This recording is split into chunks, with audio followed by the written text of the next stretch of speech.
I've noticed something. Engineers and technology professionals always talk about owning their career. But there's a big gap, and it's a huge one. And that's what we're going to talk about today is how to close that gap.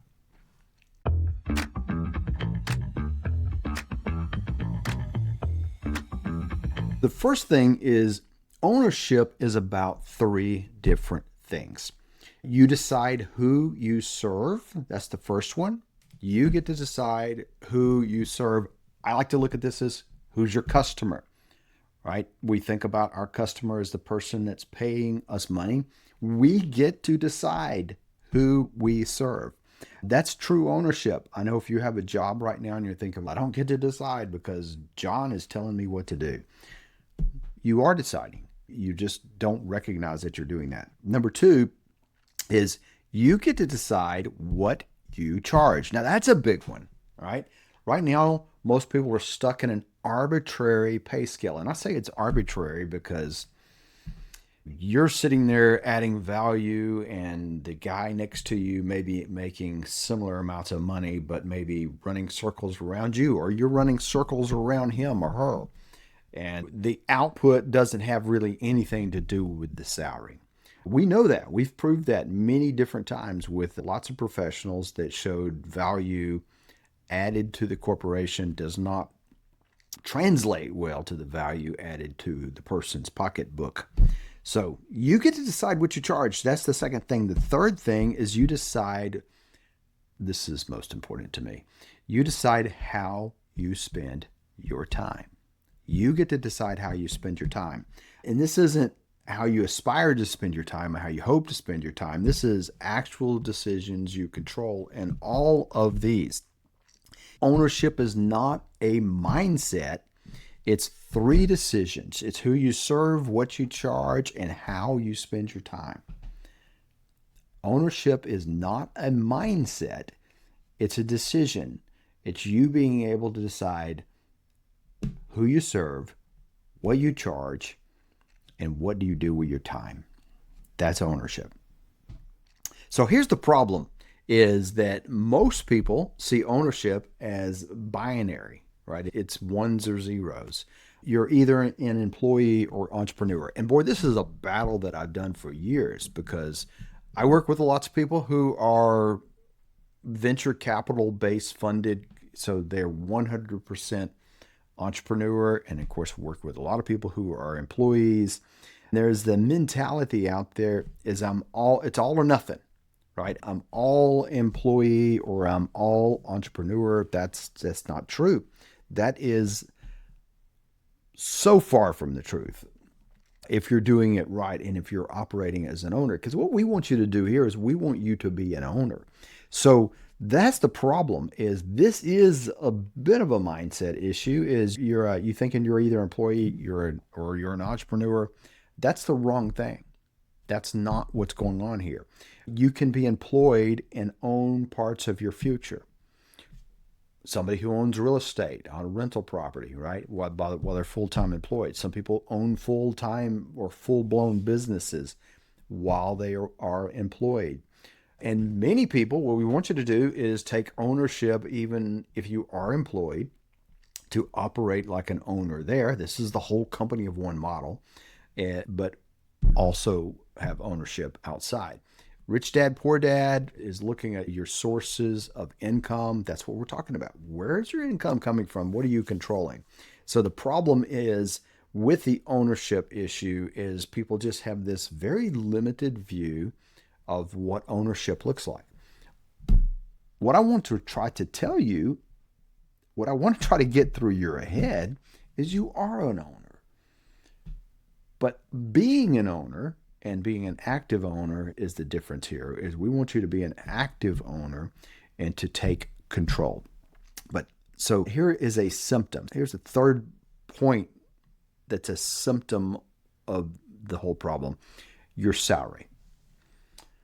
Many people I work with are making lots of money. Their salary is not a problem. They make what they feel like is more than fair salary. They're happy. Everybody wants to make more. But it's a floor. right? A lot of us get hung up on that's what my value is, the salary that they're paying me. No, it's a floor. Remember that it's all arbitrary. Your salary is set by some pay grades, which at the end of the day is set by HR and legal. Right? We got to keep people, and we got to get people, and we got to do market studies and try to figure out what your job performance is worth. But that's just the beginning. That's a floor. If you don't realize that, you take every decision your employer hands you without question. Right? And I don't mean we need to be sitting here saying, I'm not going to do these things you asked me to do. I don't mean that. You have a lot of options about things.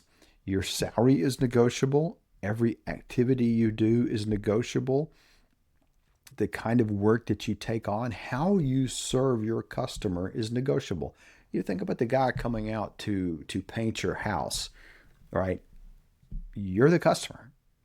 But you can't say exactly how he's going to do things. You can't say, I want you to climb this 40-foot ladder and go up here and do this my way, when he's sitting there saying, we've got this safer equipment we can use to pick up a lift to get you up to the 40 feet that work.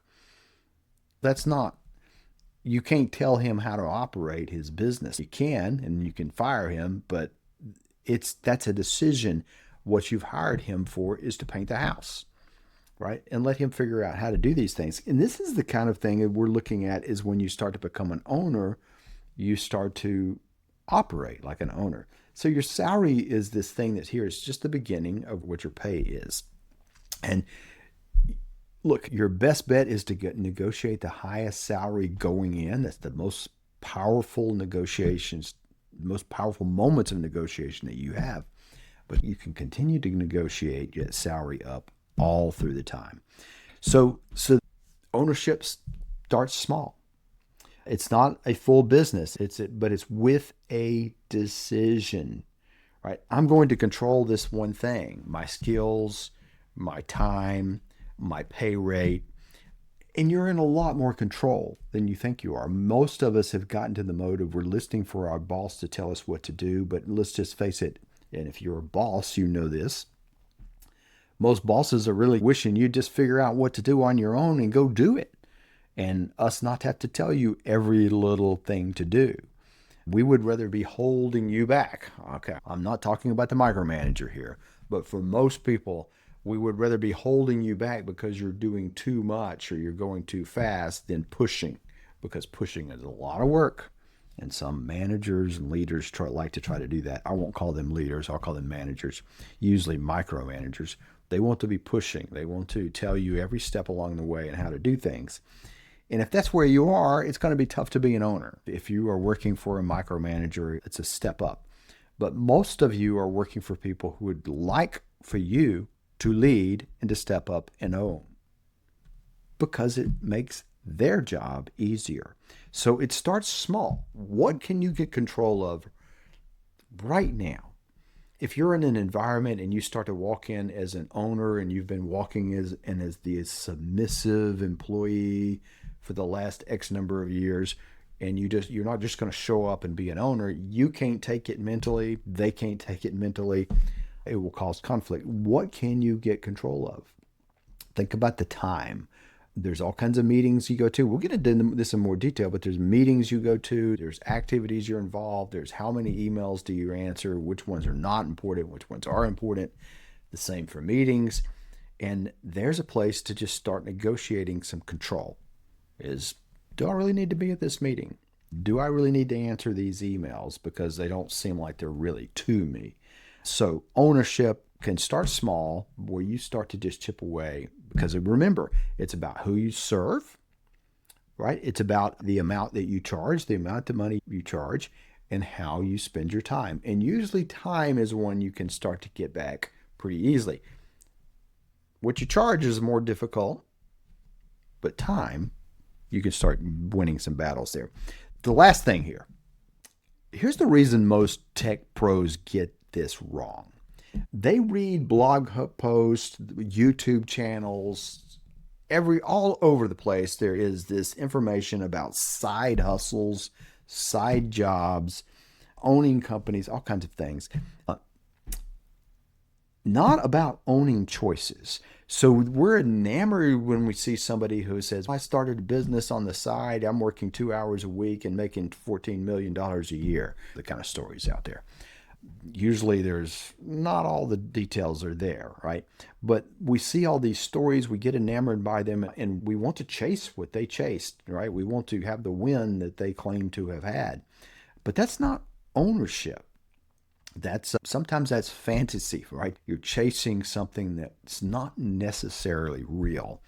And we want this side hustle. But what we want is, look, I've talked to hundreds, thousands of technology professionals, is what people want is not a side hustle. What people want is not more income.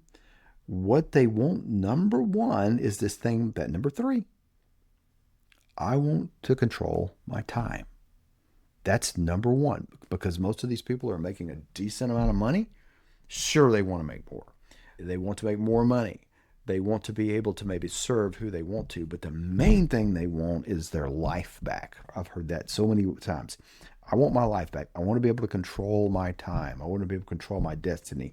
I want more time with my family. I want my life not structured around some arbitrary corporate thing, because even the people, and I thought it would change with COVID, as many people have moved to working from home, but that's not the case. Many people are working in front of their computer. It's on all day and they are being tracked.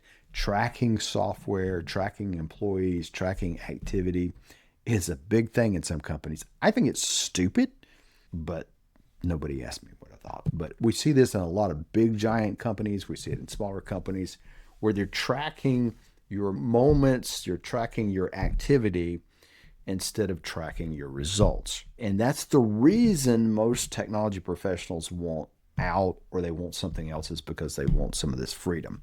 So look, the reason they get it wrong, though, is they're thinking ownership is over there. That's not where ownership is. It's right here, right now. You already are an owner. Start acting like one, right? You can't own your future if you have somebody else making all your decisions. You can't own your future if somebody tells you where to be every minute of the day. You can't own your future if somebody else tells you what you are worth. The gap between what you're paid and what you're worth, that's where ownership starts. And how do you get there? One of the things you have to start doing is figuring out, what are you worth? What value do I add? But we will get to that in another future episode. If you like this content, go down and subscribe to this channel on YouTube. If you're a video watcher type person, so check the little bell so you'll be notified when the new episode comes out. If you're a podcaster, you're on a podcast, give us a review on Spotify and or Apple. It checks things out to get the message out there to other people. So we would appreciate that help. So let me just ask this question. Right now, without checking with anyone, could you tell me what you should charge for your skills? Do you know what your value is? When I was in corporate for many years, I had no idea what my value was. I was paid a paycheck. I didn't question it. I didn't know where the number came from. I just hoped it would be more next time. And it wasn't until we somewhat accidentally got on a team where I was having to measure value of the organization that I was working for, or the team I was on, not the whole organization. And we started measuring value in dollars. And I started to think about, what is Dell's value? How much am I adding to the organization in dollars? That starts to tell you something. Because what I did is I kept my head down. I just got a paycheck. I didn't think about it. That's not ownership.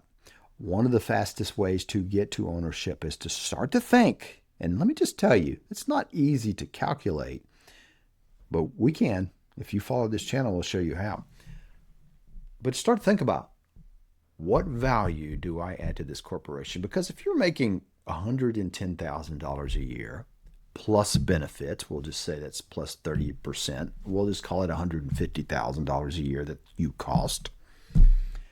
If you're making that, the company's investing that, not that you're taking it home, but the company's investing that much in you, then they're not doing that for nothing. That means you're bringing $300,000 worth of value to the company. Let's hope at least just by doing what you do. That's what you want to be measuring. That's what you want to be thinking about. What you're paid is what you've agreed to work for. What your value is, that is another calculation.